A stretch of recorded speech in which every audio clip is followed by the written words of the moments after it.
Section 1. You will hear a woman calling a local museum about children's art and craft workshops. First, you have some time to look at questions 1 to 5.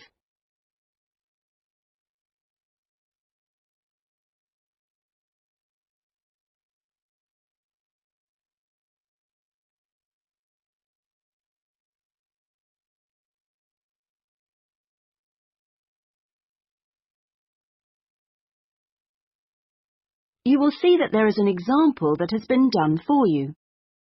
On this occasion only, the conversation relating to this will be played first. Good morning, Sidmouth Museum. Can I help you? Oh, yes. Good morning. I'm interested in the children's workshops, and I'd like a little more information, please. Do you mean the art and craft workshops? Yes, a friend of a friend mentioned them. The children do painting and make models and so forth. Yes, of course. Where to begin? First of all, as you probably know, they run every Saturday. The workshops are organised every Saturday, so Saturday has been written in the space. Now we shall begin. You should answer the questions as you listen, because you will not hear the recording a second time. Listen carefully and answer questions 1 to 5. Good morning, Sidmouth Museum. Can I help you? Oh, yes. Good morning. I'm interested in the children's workshops, and I'd like a little more information, please. Do you mean the art and craft workshops? Yes, a friend of a friend mentioned them. The children do painting and make models and so forth. Yes, of course. Where to begin? First of all, as you probably know, they run every Saturday. Fine. And what about ages? Well, all ages from 5 upwards are welcome, though we do ask that children below 8 years of age are accompanied by an adult. Fine. That wouldn't be a problem. What about cost? Well, I think you'll find them very reasonable. It's £2.50 a child, with 80 pence off for 2 or more children from the same family. Oh, yes. Very reasonable. And are they held in the main museum? Not exactly. They're nearby. Could you give me the full address? I don't know the area very well. Yes, it's Winter House. Right. And that's in TAMER Street. Could you spell that, please? Yes, Tamer Street. Lovely. And I do need to tell you that there's a security entrance, so you need to press the green button for someone to let you in. Don't press the red button, please. But don't worry, it's all clearly labelled. Okay. And one more question. Is parking available nearby? We're driving in from out of town. Your best bet is to leave your car at the back of the library. On a Saturday morning, there are plenty of spaces there. It's right next door to the museum. And can I ask about booking places? Yes, and I must tell you, you really should book by calling the education department here. Oh, I'm sorry. Should I have rung them instead of the main museum number? No, that's fine this time. Please don't worry. But for future reference, I'll give you the direct number. It's 200-765. Great. I've got that. Before you hear the rest of the conversation, you have some time to look at questions 6 to 10.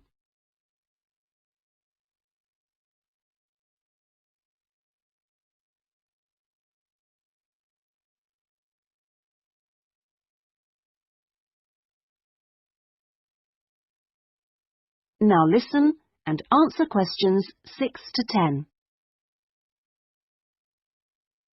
But I'm very happy to give you information about the next 2 workshops.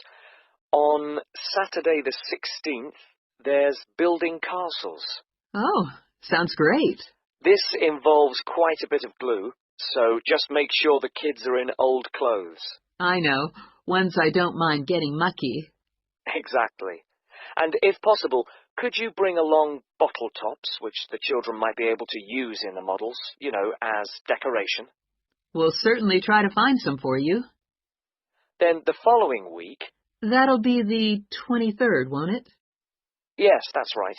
On that day, it's what we call Undersea Worlds. This is where they make scenes with fishes, underground caverns, and so on. Is that likely to get very dirty? Lots of paint splashes? Not really, so we don't recommend any special clothes for that one. But if you could search out some silver paper to bring along to use in the sessions, it's shiny, it looks like water, that'd be great. Yes, of course. We'll see what we can come up with. Well, thank you ever so much for all your help. The sessions sound really good, and I'll certainly book up for the next 2. Lovely. Thanks very much for ringing. Bye. Bye-bye. That is the end of section 1. You now have half a minute to check your answers.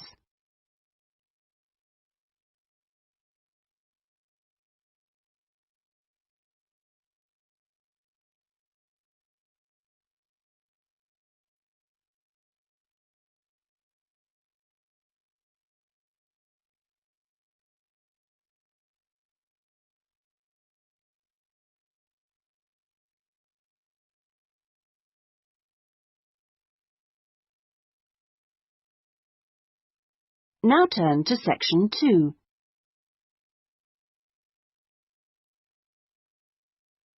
Section 2. You will hear a customer services official giving information to a passenger at a railway station in a town called Trebirch. First, you have some time to look at questions 11 to 17.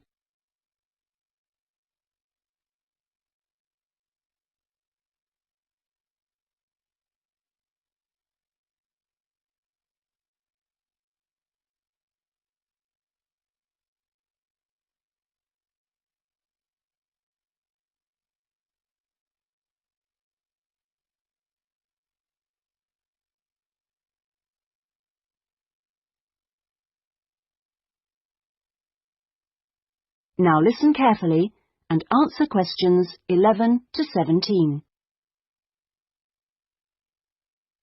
Hello. My family and I are staying here in Trebirch for a week or 2, and we wanted to know about the train services. We're hoping to do a few local trips. Okay. Well, I can give you lots of details about all the trains going from Trebirch in the southwest.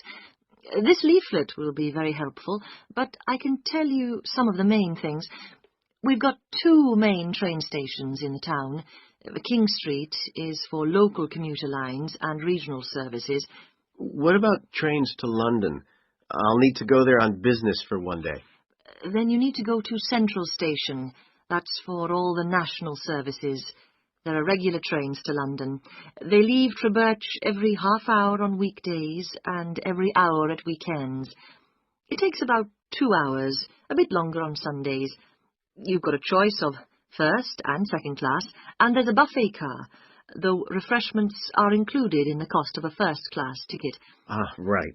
And have you got any information on different ticket types? Yes, there's a range of ticket prices depending on when you travel and when you buy your ticket. There's a standard open ticket, which doesn't have any restrictions. This can be bought in advance or on the day. You can also get various discounted tickets. A popular one is called the Super Save, and this is okay for travel after 8:45. Then there is the special ticket, which is valid for travel after 10:15. The special tickets are also valid for travel at weekends. The cheapest tickets are called advance, and you have to buy them at least 6 days ahead. Only a certain number are available, and you have to make seat reservations for these. Before you hear the rest of the conversation, you have some time to look at questions 18 to 20.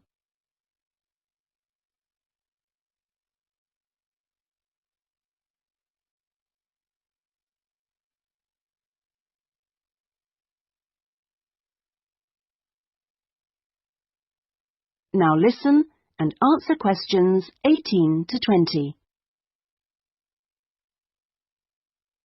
Thanks. And are there lots of places to go to around here? Oh, yes. You can enjoy many days out. There's the Merthyr Mining Museum, which is only half an hour from Trubirch by train. Your children will find it just as fascinating as any theme park, and they can ride in the original miners' lifts and on the coal trains. There are special excursion tickets which include entrance fees.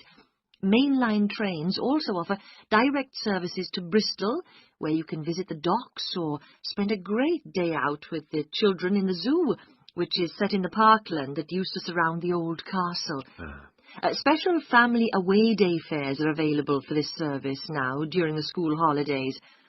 Alternatively, you can be in Birmingham in only an hour and a half, where there's lots to see and do, including the new and internationally acclaimed climbing wall built on the site of the old aquarium.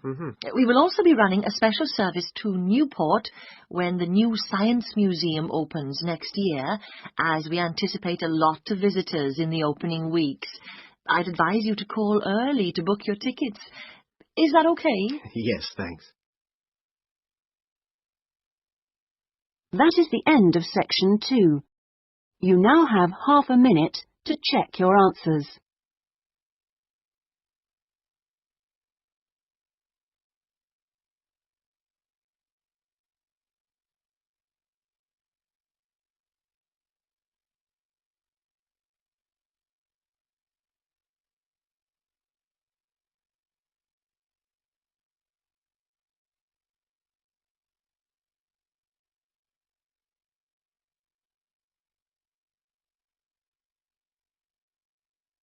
Now turn to section 3.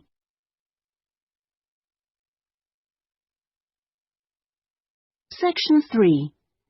You will hear a discussion between a tutor and an education student called Sandy about the student's dissertation. First, you have some time to look at questions 21 to 25.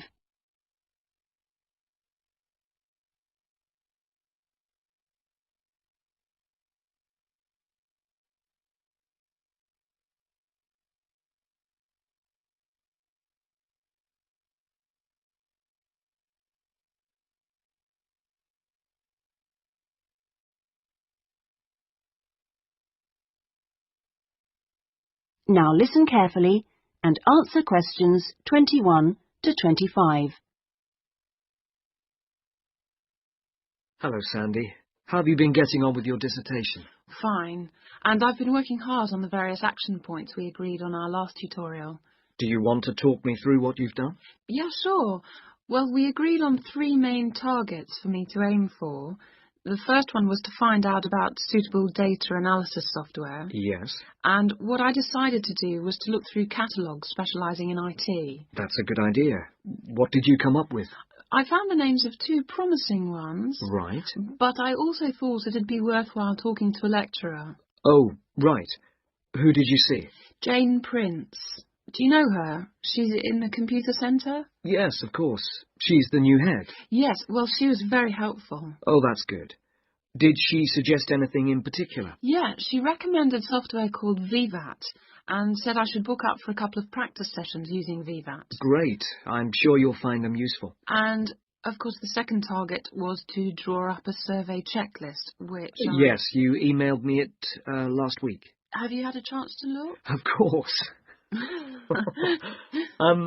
I think it's good. Very much on the right lines. I'd say your first 2 sections are spot on. I wouldn't suggest that you change anything there, but in section 3 you really do need to have questions on teaching experience. Yeah, I was thinking that section looked a bit short. Right.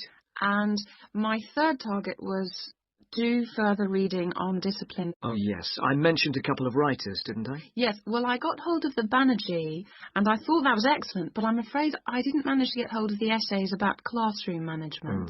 You know, the ones by Simon Erickson. The bookshop said it was out of print, and the library doesn't have a copy. Oh, right. And I'm afraid I've lent my copy to another student. What I suggest you do is try the library again. This time apply for it through the service called Special Loans. Have you done that before? You're entitled to 6 books a year. Yes, no problem. That's what I'll do. So, lots of useful work done. Before you hear the rest of the conversation, you have some time to look at questions 26 to 30.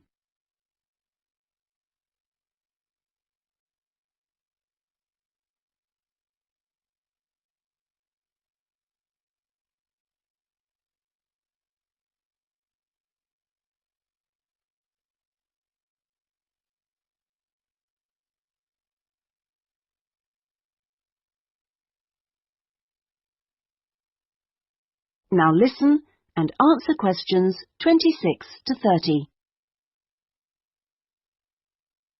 So let's look at some new targets.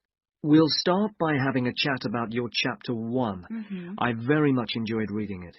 Your written style is very clear, and you've included lots of interesting descriptions of education in your target area. I've just got a couple of suggestions for some additional work. Of course. Could I just ask, what do you think I should call it? Well, I'd go for something like context review. What do you think? Well, short and to the point. Exactly. Now, as regards specific areas to work on, I'd be quite interested to have a few more statistics about the schools in the different zones. Oh, that wouldn't be a problem. I can get them from the internet. Great. And although you did make a reference to quite a few different writers, I think you should aim to cite more works written later than 2000. Okay. That's more difficult, but I can try. When do you want that done by? Oh, it's not urgent. I should aim for the end of term. But in the meantime, I think you should also be thinking about Chapter 2. Should I be drafting it already? No, but I think you should note down its main sections. Yes. You know, I always find that the hardest part... I always find it helpful to put some ideas on index cards. Yeah. And then you can sort them and even lay them out on the floor. It's a real help. Well, I'll certainly try it. Okay. When would the deadline be for that? My advice would be to get it done before you embark upon the research. You can always change it later if you need to. Okay, I'll get going on that then. That is the end of section 3. You now have half a minute to check your answers.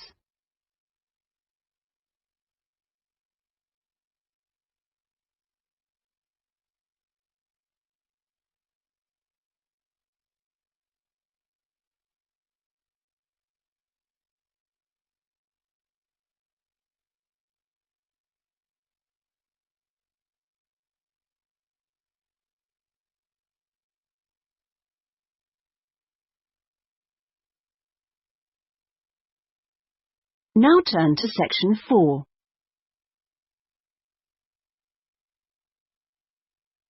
Section 4. You will hear part of a lecture about the history of moving pictures. First, you have some time to look at questions 31 to 40.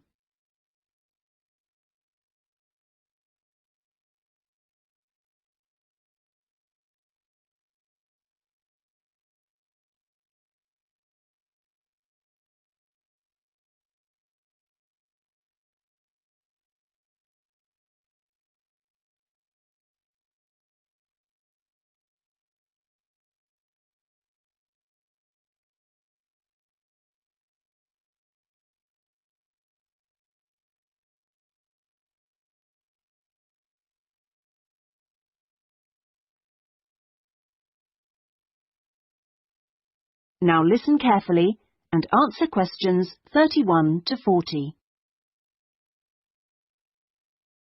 Many believe that the story first began in America in 1877, when 2 friends were arguing over whether a horse ever had all 4 feet, or hooves, off the ground when it galloped. To settle the bet, a photographer was asked to photograph a horse galloping, and the bet was settled because you could see that all the hooves were off the ground in some of the photos. What was even more interesting was that if the photos were shown in quick succession, the horse looked like it was running, In other words, moving pictures. The person who became interested in taking the moving pictures to its next step was the famous American inventor Thomas Edison. Actually, he didn't do the work himself, but rather asked a young Scotsman in his employ to design a system, which he did. Now, this young fellow was clever, because the first thing he did was study other systems, primitive as they were, of moving pictures, and then put all the existing technologies together to make the first entire motion picture system. He designed a camera, a projection device, and the film. The system was first shown in New York in 1894 and was really very popular. Apparently, people lined up around the block to see the wonderful new invention. There were, however, a couple of problems with the system. The camera weighed over 200 kilograms, and only one person at a time could see the film. Well, now, news of the new system in America traveled fast, and a number of rival European systems started to appear once people had heard about it. The single problem with all the systems was they couldn't really project the film onto a screen, so more than one person could see it. Then, in 1895, 3 systems were all developed, more or less at the same time and independently of each other. I guess the most famous of these was by the Lumière brothers from France, and they called their system the cinematograph, which of course is where the word cinema comes from. There were also 2 brothers in Germany who developed a successful system, and they called it a bioscope. Well, now once the problem of projection had been solved, the next challenge for the inventors was to make the films longer and more interesting. A continuing problem at the time was that the films had a tendency to break when they were being played, a problem which was caused by the tension between the 2 wheels, or reels as they are called, which hold the film. Now, this problem was solved by 2 American brothers. They developed the Lantham loop, which was the simple addition of a 3rd reel between the 2 main reels. And this took all the tension away, with the result that the film stopped snapping.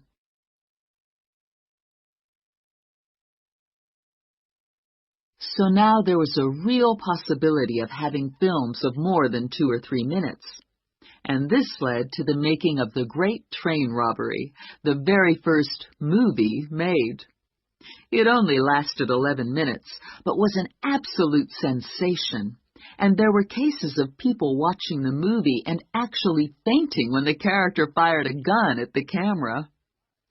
Almost overnight, movies became a craze, and by 1905, people in America were lining up to see movies in store theaters, as they were called then. I guess the next big step in terms of development of technology was to have people actually talking on the film. And the first step towards this was in 1926, when sound effects were first used on a film. It wasn't until the following year, however, that the first talkie, as they were called then, was made. This film featured actors speaking only during parts of the film, and was called The Jazz Singer. And it wasn't until 1928 that the first all-talking film was produced, and this was called The Lights of New York. Unfortunately, the sound on this early film was not very good, and I believe they put subtitles on the film. That is, they printed the dialogue along the bottom of the film to compensate for this poor sound quality. Now, with the addition of sound, moving pictures became far more difficult to make. That is the end of section 4. You now have half a minute to check your answers.